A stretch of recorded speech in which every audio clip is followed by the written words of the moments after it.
this man's childhood, there were no roads here, let alone cars. Only tracks leading from one part of nowhere to another. At the end of his journey today, towers and minarets of a modern city. Doha, D-O-H-A, capital of Qatar. 10 years ago, little more than a fishing village. The name is still the same, but everything else has changed miraculously, almost overnight. The world is used to progress, to fast and sudden change. But here, time has indeed been telescoped. Few people have ever known such a transformation so suddenly as the people of Qatar.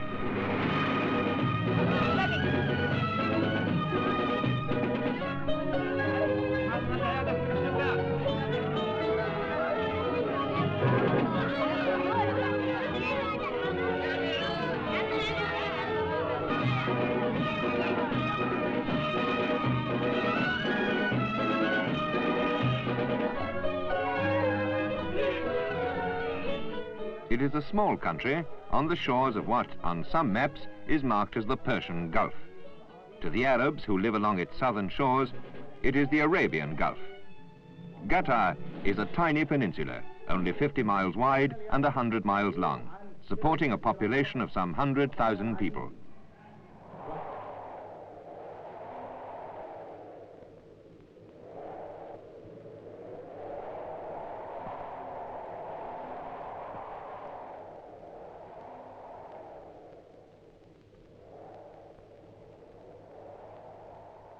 In any desert country, rain is unusual.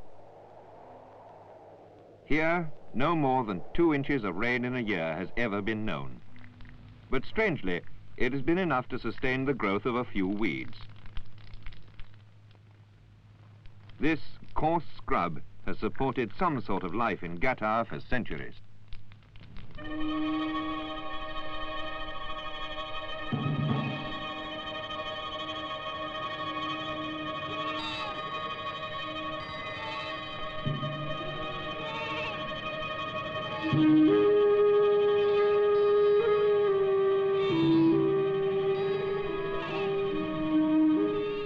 The occasional desert well may today be lined with cement, but in the past, its walls would have been no more than sun-baked mud.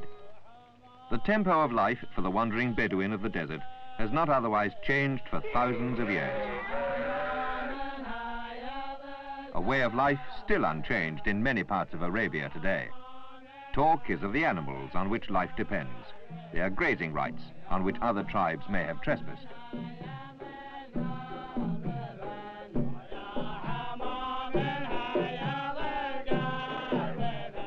But little did they think, as they planned the next season's migration, that they were sitting on top of wealth which would change life and the life of their children forever.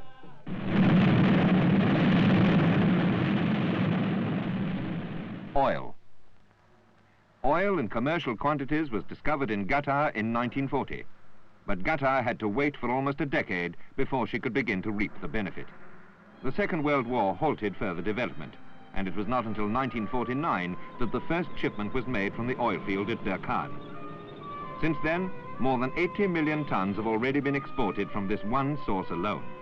In return, Qatar receives 50% of the revenue from the processing and sale of this petroleum. Small wonder that she watches closely its flow, which to her means the flow back of the money which has made possible her own astounding progress and development.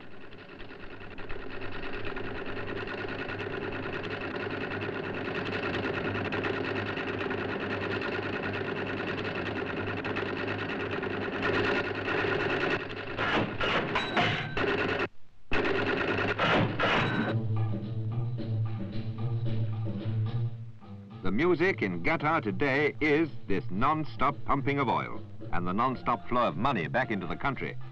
It is the rhythm of a people who have decided to get up and go, to be with it, to be with whatever they like of what the modern world has to offer, without, so they hope, losing the virtues of their own ancient self-reliance.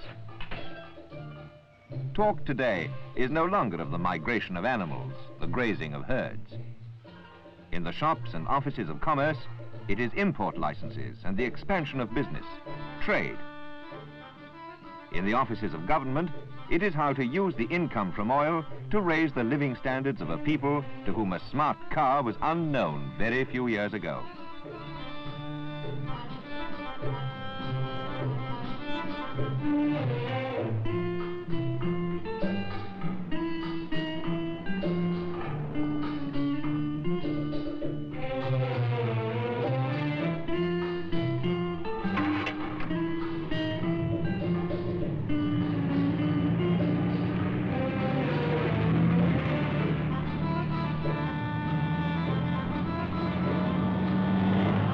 Only a few years ago, this was all desert.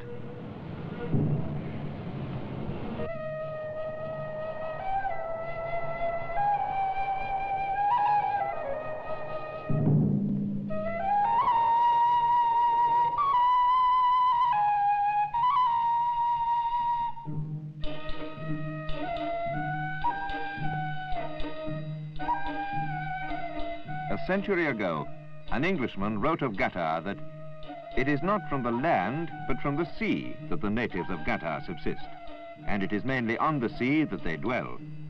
The sea is no less a kindly neighbor to the inhabitants of Qatar than their dry land is a niggard host. In this bay is an abundance almost beyond belief of whatever gifts the sea can offer or bring.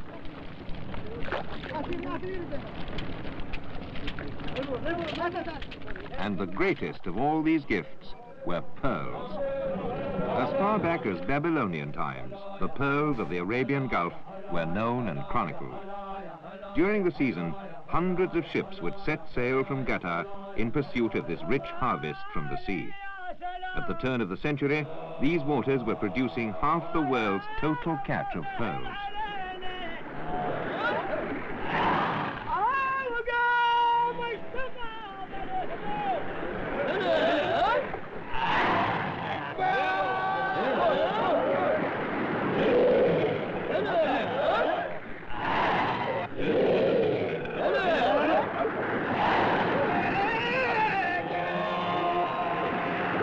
The pearling season lasted from May until September, the height of summer, when the waters were at their calmest and the temperature was at its hottest. If those old wooden ships could have added a thermometer to their equipment, it would have registered 100 degrees in conditions of the most exhausting humidity.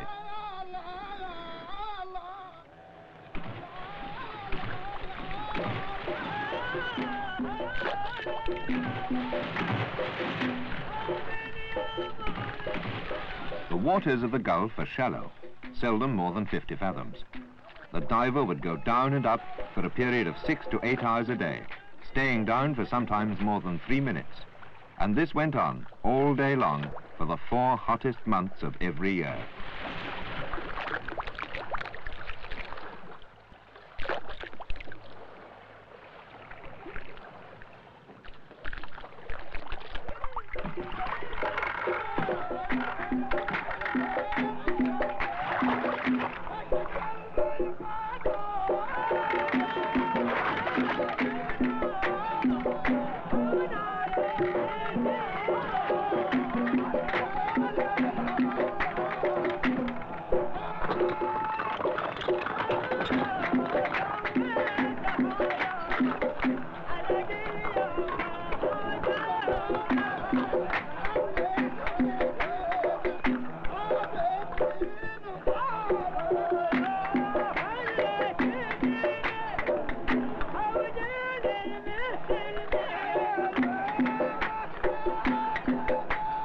Trained eyes could assess value.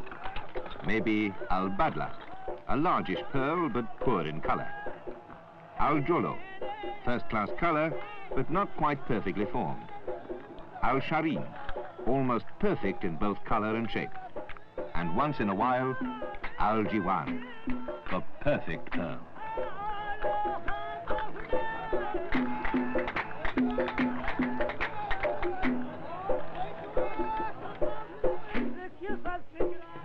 To that visitor of a century ago, his host declared that we are all, from the highest to the lowest, slaves of one master, pearl. Nor was his expression out of place. All thought, all conversation, all employment turns on that one subject. And on those grains of sand, which had become irritants in the flesh of oysters, Qatar prospered.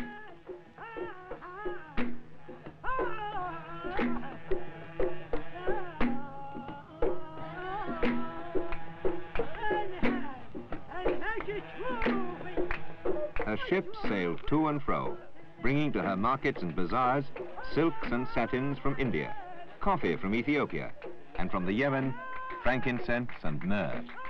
And the cash she dealt in was the pearl.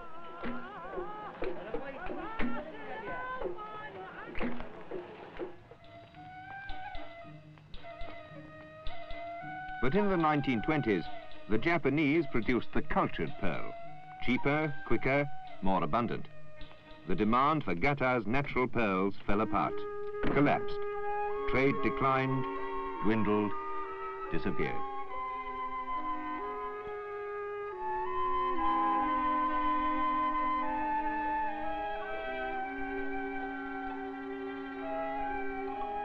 Qatar had to adapt her ancient ways. Change is something we all have to live with.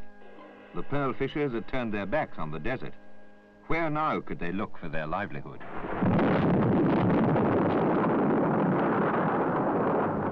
Once again, from the sea. In 1953, a seismic survey was carried out in Qatar's territorial waters. This proved that oil lay under her seabed as well as her mainland.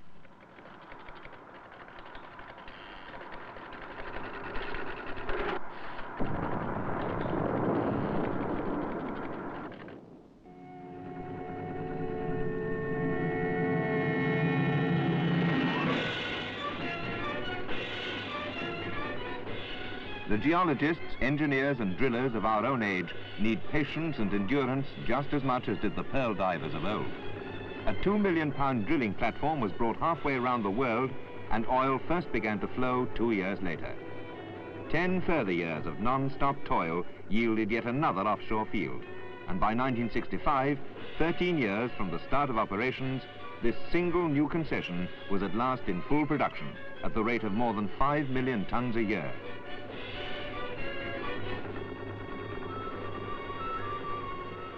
Today, 3 international companies enjoy concessions to search for, produce and market Qatar's oil.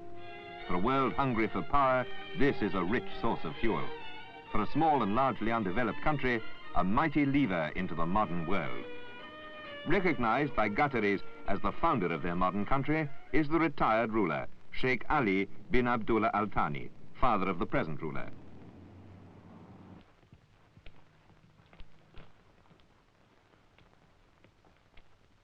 For more than 200 years, the Al Thanis have ruled. Ruler today is His Highness Sheikh Ahmad bin Ali Al Thani.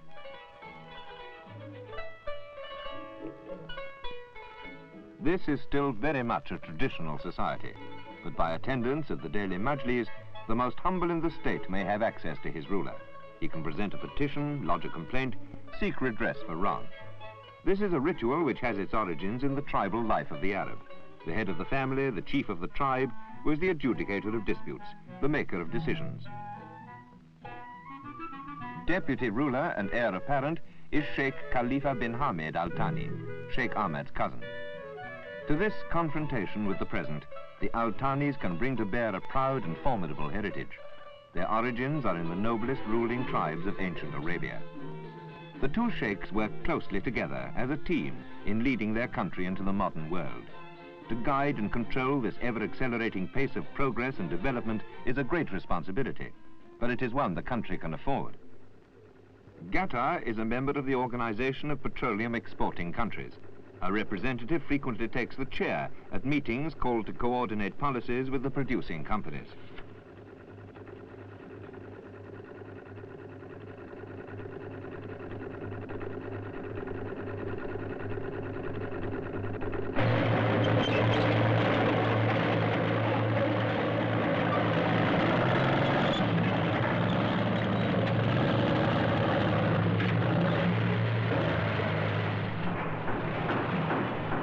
The foundation of Qatar's future as a modern, independent Arab state has been made possible by the wealth of revenue she receives from the sale and export of her oil.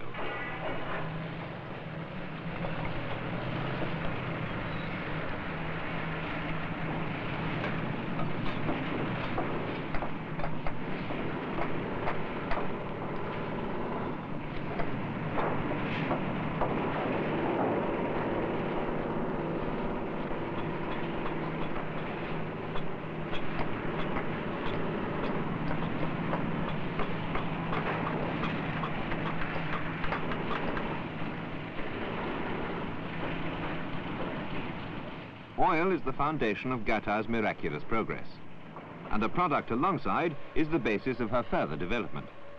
The government has established a natural gas pipeline from the Dakhan oil field to Doha.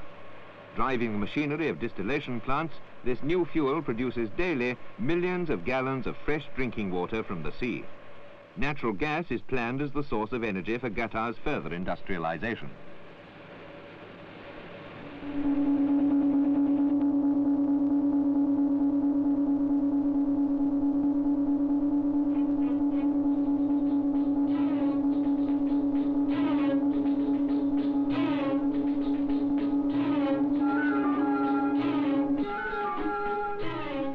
In the last 10 years, more than 1,000 water wells have been sunk.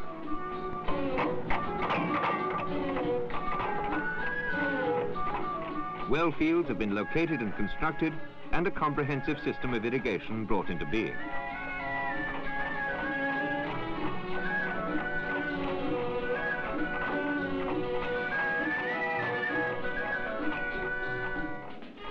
It is now no longer a land of a few drops of dew.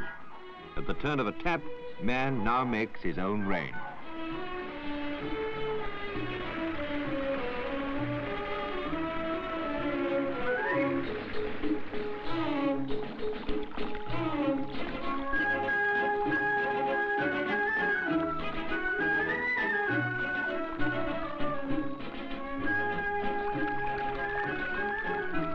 To have an idea of Qatar, you must figure to yourself miles on miles of low, barren hills, bleak and sun-scorched, with hardly a single tree to vary their dry, monotonous outline.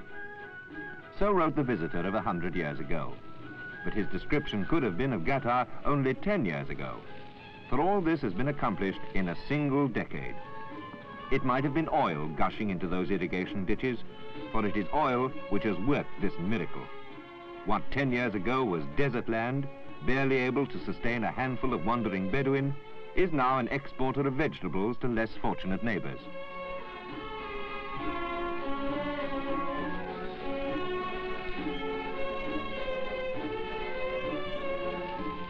New blooms, new growth, new roots, new responsibilities, new trades, new skills, and behind it all, new legislation.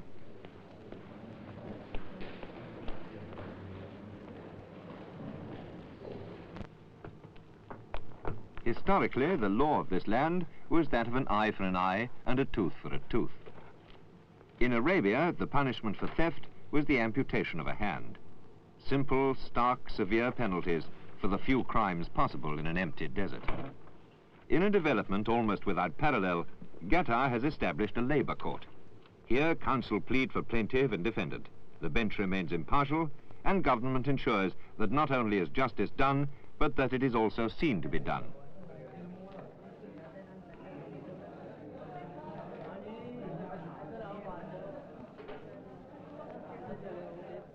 Qatar is today more than an affluent society. It is a welfare state.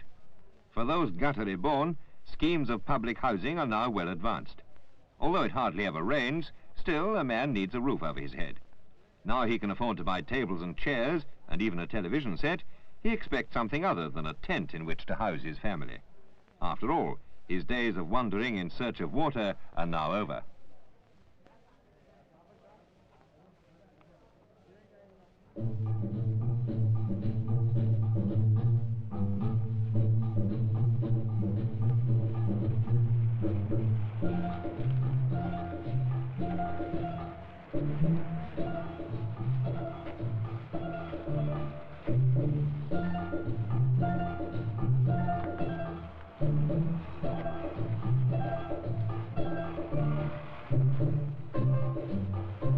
This new householder has been furnished with an unique item of social legislation.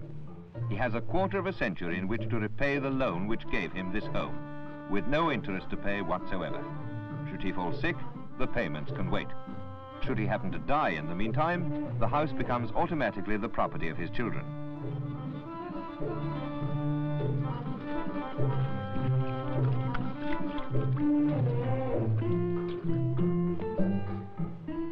For every single one of the fortunate citizens of this miniature welfare state, There is a completely free health service. Medicines are free, attendance is free. And moreover, if the patient cannot be cured in one of Qatar's own modern hospitals, he is sent abroad at government expense, and the state still picks up the bill.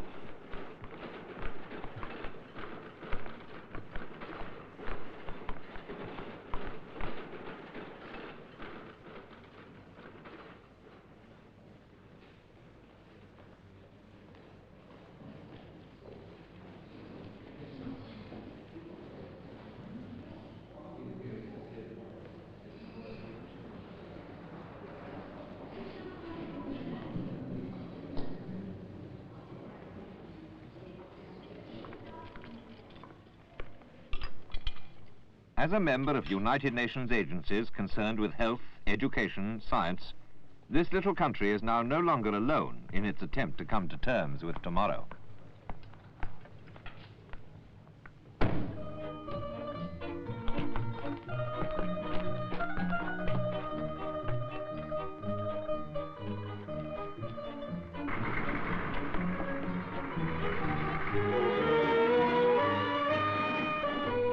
To be born in Qatar today is to be heir to a great future. At the end of the street, the school bus was waiting. Street? There wasn't one there 2 years ago. School? There weren't any at all here 10 years ago. Now there are more than 100 schools in Qatar. Primary schools, preparatory schools, secondary schools, technical schools. Education for every child, and adult too, is free.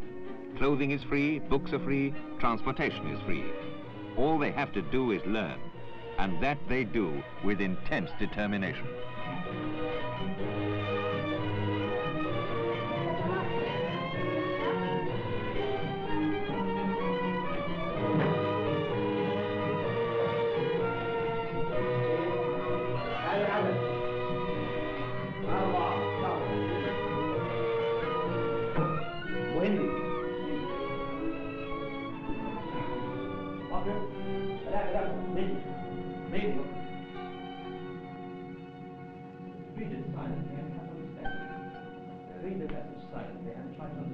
Qatar does not keep all her money to herself.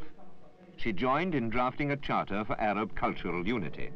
She pays for schools and teachers in other, as yet less developed Arabian Gulf states. She awards scholarships to students from these poorer states, and accommodated in Qatar at no charge to themselves at all, they too enjoy a free education. For what is happening here is no more than an acceleration of the forces now sweeping the entire Arab world.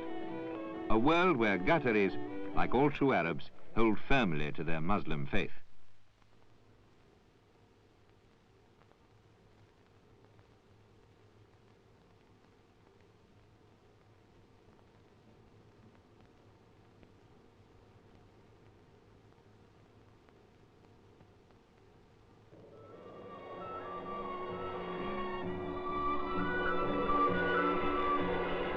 The time is nearly come when all the Arab will remember of the desert is a place where he once pitched a tent as a Boy Scout when at school. In Qatar, this has already happened.